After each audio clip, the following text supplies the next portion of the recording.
Hi friends, good morning to all. ఈరోజు మనం carrot పల్లి ఫ్రై చేసుకుందాం. చూడండి, ముందుగా నేను అరకేజీ క్యారెట్ తీసుకున్నాను. క్యారెట్ తీసుకొని సన్నగా ఇలా ముక్కలుగా కట్ చేసుకున్నాను. దానిలోకి 2 పెద్ద ఉల్లిపాయలు, 2 పచ్చిమిర్చి కట్ చేసి పక్కన పెట్టుకున్నాను. ఇప్పుడు స్టవ్ ఆన్ చేసుకుందాం. ఇదిగోండి ఫ్రెండ్స్, స్టవ్ ఆన్ చేసి స్టవ్ మీద బాండి పెట్టి 3 స్పూన్లు ఆయిల్ వేస్తున్నాను. 3 స్పూన్లు ఆయిల్ వేసాను. నూనె వేడెక్కిందండి. ఇదిగోండి, ఎండుమిర్చిని ఇలాగా 3 ముక్కలుగా కట్ చేసి ఎండుమిర్చి వేస్తున్నాను. ఈరోజు మనం చేసుకునేది క్యారెట్ పల్లీ ఫ్రై అండి. ఇదిగోండి, ఒక అరకప్ పల్లీలు తీసుకున్నాను. ఆ పల్లీలు కూడా ముందుగానే వేసిస్తాను. ఇదిగోండి, కొంచెం ఇలా వేగగానే దీనిలో పోపులు వేస్తున్నాను. 1 టేబుల్ స్పూన్ పోపులు వేస్తానండి. పోపులు చక్కగా వేగిపోయాయండి. పోపులు వేగిపోయాక ముందుగా కట్ చేసి పెట్టుకున్న పెద్ద ఉల్లిపాయలు అలాగే పచ్చిమిర్చి దీనిలో వేసి ఫ్రై చేసుకున్నాం. ఇవి కొంచెం వేగాక మరీ అంత వేగక్కర్లేదండి, కొంచెం లైట్గా వేగితే దానిలో క్యారెట్ వేసుకున్నాం. క్యారెట్ వేయించేటప్పుడు మనకి ఇవి కూడా వేగుతాయి కదండి, సరిపోతాయి. ఒక 2 మినిట్స్ వేయించాం. దీనిలోకి కొంచెం కరివేపాకు కూడా వేసుకుందాం. కరివేపాకు వేసుకొని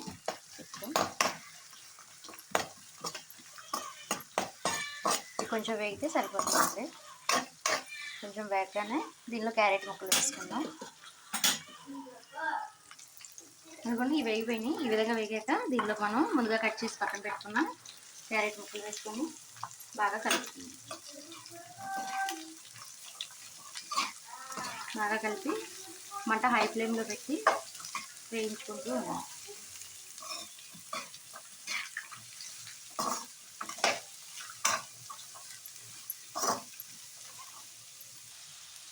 ఈ విధంగా కొంచెం సగం కూడా ఫ్రై అయ్యాక మనకి ఒక 1/2 స్పూన్ పసుపు వేస్తున్నామండి.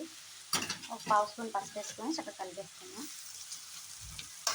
మనం మంట హై ఫ్లేమ్లో పెట్టుకుంటే మనకు చక్కగా ఫ్రై అవుతుంది. అలా కాకుండా మనం సిమ్లో పెట్టుకుంటే ముక్క ఉడికి మెత్తబడుతుంది, అంత టేస్ట్గా అనిపించదు.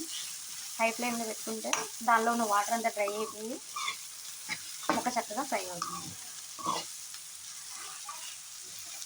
ఇలా తిప్పుకుంటూ ఫ్రై చేసుకున్నాం. ఒక 5 మినిట్స్ ఫ్రై అయ్యాక చూద్దాం. ఈ విధంగా ఫ్రై అవుతుంది. దానిలోకి ఒక స్పూన్ ఉన్నదా సాల్ట్ వేసుకొని తిప్పుదాం. దానిలో ఉన్న వాటర్ అంతా ఇంకా డ్రై అయిపోయి త్వరగా ఫ్రై అవుతుందండి మనకి.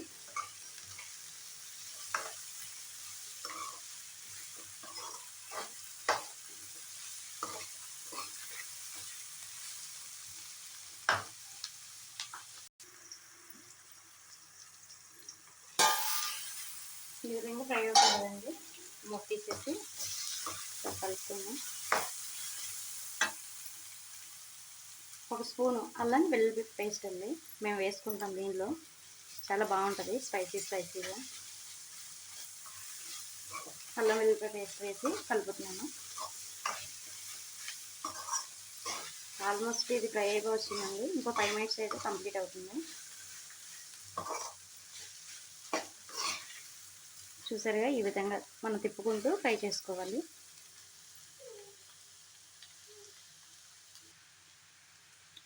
ఇదిగోండి, ఈ విధంగా ఫ్రై అయింది కదండి. దీనిలో ఒక 5 వెల్లుల్లి రెబ్బలు, కొంచెం జీలకర్ర 2 దంచుకొని దీనిలో వేస్తున్నామండి. ఇందాక పోపులు వేసినప్పుడు నేను జీలకర్ర వేయలేదండి దానిలోని.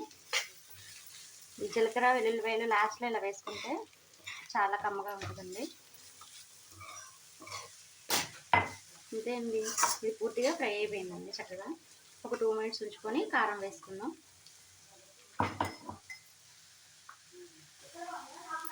ఇందాక ఉప్పు వేసాను కదండి, ఆ ఉప్పు చాలలేదు, అందుకని ఇంకో 1/2 స్పూన్ ఉప్పు వేసాను.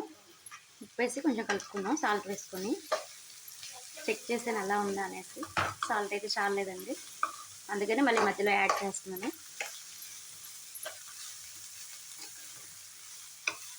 క్యారెట్ చక్కగా వేగిపోయిందండి. ఈ విధంగా వేగిపోయాక దీనిలోకి ఒక స్పూన్ కారం వేసుకొని ఒక 2 నిమిషాలు వేయించుకొని స్టవ్ ఆఫ్ చేసుకుందాం.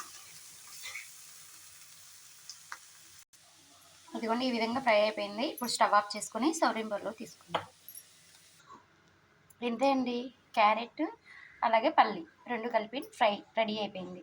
క్యారెట్ పల్లి ఫ్రై రెడీ అయిపోయిందండి. ఈ విధంగా చేసుకోండి మీరు కూడా. ఈ వీడియో మీకు కానీ నచ్చినట్లయితే మా వీడియోకి లైక్ చేయండి. కొత్తగా మా ఛానల్ని చూస్తున్నట్లయితే మా ఛానల్ సబ్స్క్రైబ్ చేయండి. Thank you to all.